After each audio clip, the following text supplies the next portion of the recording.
Joe Streeter for Payment Expert, joined by Megan Nilsson. Megan, thanks for joining us, and thanks ever so much for speaking yesterday as well. A really insightful panel.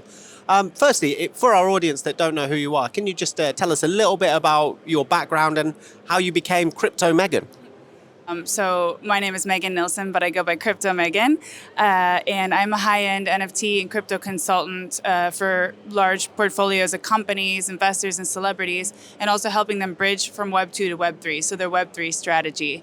And recently I decided, I can't reserve all the knowledge for the people at the top because this is, after all, the people's movement. And so I'm on a world Web3 speaking tour to help educate newcomers and also to advocate for women and diversion and inclusivity. So, just a glance at your LinkedIn page shows that you join us in the midst of a real world tour with some of the big hitters and some of the, a real wide portfolio of characters from blockchain and also those looking to get into blockchain and Web3.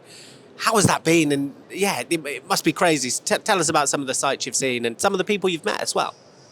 The people at the top, so to speak, or those heavy hitters, the big players, have never been more accessible because this isn't about the suits and ties anymore. We are the suits and ties now. So it's been so cool to be able to interact with them and literally help shape the movement. And some of the coolest people that I've met has been like the senior vice president of Binance, Helen Hai, an incredible woman. And we just had some amazing conversations. And when you put all these brilliant minds in one place and you get to interact with these people that are making moves, things happen. Like we were at the gala for Binance, the VIP gala in France a couple days ago, and I met one of the head of LVMH, of Louis Vuitton and Hennessy brands and things, and we were just spitfiring ideas like, how can we get all the power women involved to maybe do something in the metaverse, with all these big brands. So it's really been inducive of, growth and self-growth for many people and innovation, but at a much more rapid speed because you don't have to go through the bureaucracy of a normal traditional route.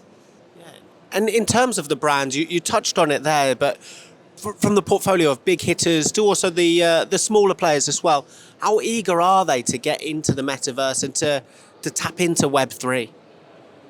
Yeah, I think it's just kind of a buzz word for them right now. Like, man, this is going around. They're taking notice, but they don't really know exactly how to get involved in a meaningful way.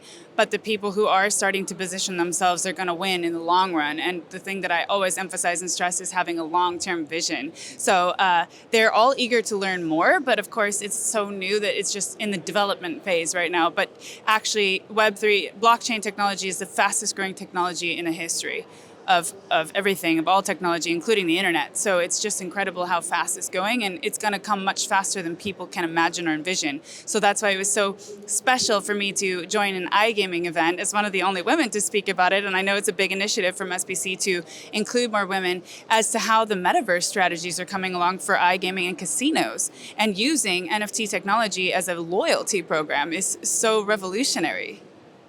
I think that was one of the things that stood out to me on your panel was for many brands, the integration and engagement in the metaverse is fairly obvious. For a Louis Vuitton or for a tech brand, say, it's fairly straightforward. For casino brands, it's a little more complex and the avenue is a little different perhaps. Talk to us about how casino brands can tap into the metaverse and can boost their engagement in the metaverse. Yeah, so that's why it was so interesting for me to tap into this sector because really blockchain technology can be utilized in all sectors. It's just some are more obvious than others and some are more easier to envision than others. So what I spoke about on a panel is how casinos and iGaming can leverage this NFT technology to create loyalty within their system. And one of the things that the fashion brands have mastered is that sense of status also. So that's something that you can easily achieve in a digital world is being able to show your status, being able to, for example, people who are art collectors, now they can hang their paintings for everybody to see. And when more people see something, it raises the value, right? To whereas traditional world, you have to come to their house and maybe be invited to view their painting. So to bridge this to the gambling and iGaming sector, if you're a top level gambler within a casino, for example, and you want to show that in the metaverse, you can have I'm stressing wearables to go back to Louis Vuitton and all the big brands. You can have the badge of being one of the top players, and maybe through that badge and through that shirt, you access exclusive games with better odds and more perks for the higher loyalty tiers. But on the other end, in the metaverse, you can have people walking around watching the games that aren't necessarily part of the gambling community. And how is that revolutionary? You get more volume, more eyes, more attraction, and you can leverage that for marketing as well. So back to wearables, banners, sponsors and brands who want to be a part of this developing community. And that's the last thing I'll say is it's about them developing a community that they can create these loyalty systems for. And that's the community will take off on its own almost. So it's so powerful. Yeah, I was admittedly, I'm a big sports fan, but admittedly I was a metaverse skeptic before I experienced just a brief experience of NBA in the metaverse. And it was absolutely incredible. Not just the view of the game, but also the interaction. And we're talking about technology that is new at the moment, so it's only going to evolve further. Tell us more about how sports can, I know you work closely with a lot of sports organizations and clubs. How can sports develop into the metaverse and boost engagement? I mean, sports is the next big up and coming. I mean, they are going to pave the way, I believe, for how, we can unlock these special experiences in the metaverse, because it is such an experience. Going to a sports game is such an experience. And so, being able to be there and from anywhere in the world have that experience is novel. And not only that, but now sports players are realizing that the power of technology of NFTs can allow them to kind of like reward their most loyal followers and allow them to have access in experiences, exclusive experiences they can earn by showing their loyalty, and they can engage in a much deeper way, which is something that Starbucks is actually latching onto and mastering now, in my opinion, and they're going to pave the way for that. Starbucks is known for that innovation being ahead of the curve, so they understand the power of this technology, and the sports world is going to follow most definitely. How important is it now for casino brands and also sports brands, the early adoption? How much of a head start are these early adopters going to have in the metaverse? And as it becomes more prevalent, how good stead are they going to be in to evolve and continue to grow? Yeah, it's a really good question, and I truly believe that all of the first movers, they're going to have first mover advantage.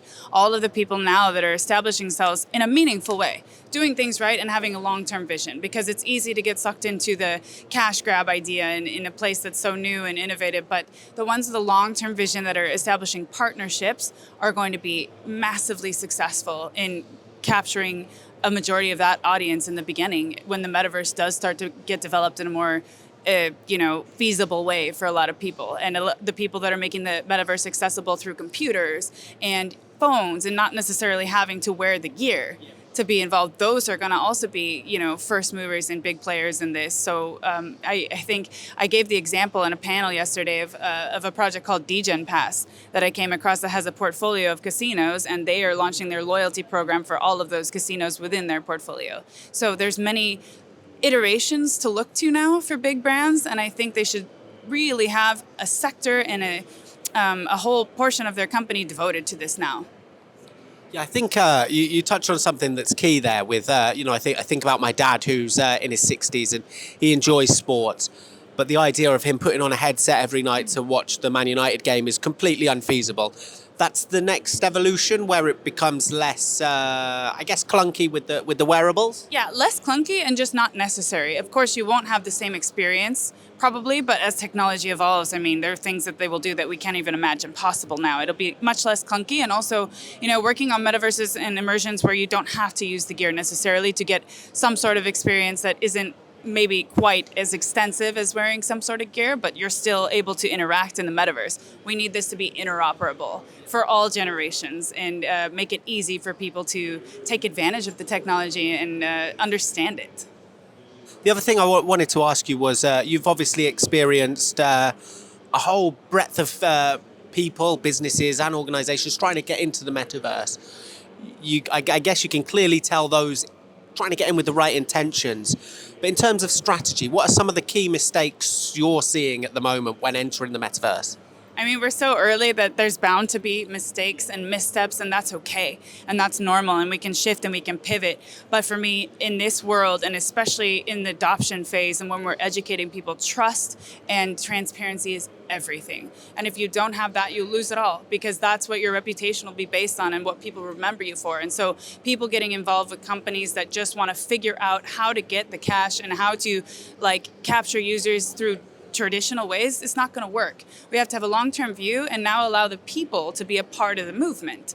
And I saw something here at SBC that said not building for a product, but building for the players. So you need to focus on them being an integral part of your growth now, instead of from the top down. I think that was a key theme of yesterday and today with the metaverse track, the community aspect of it as well, right? That's really important, and I guess that can take brand loyalty for iGaming operators and also sports betting operators to the next level.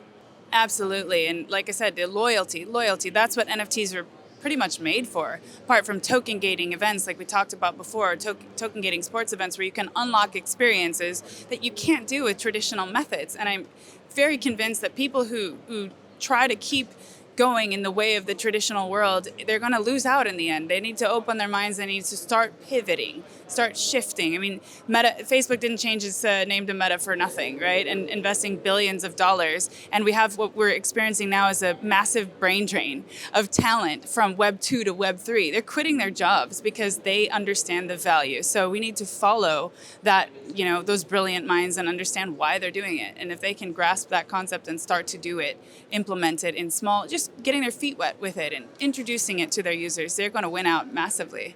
Yeah, definitely. Well, Megan, thank you ever so much. And I'm sure as the metaverse grows, our paths will cross again. But thanks ever so much.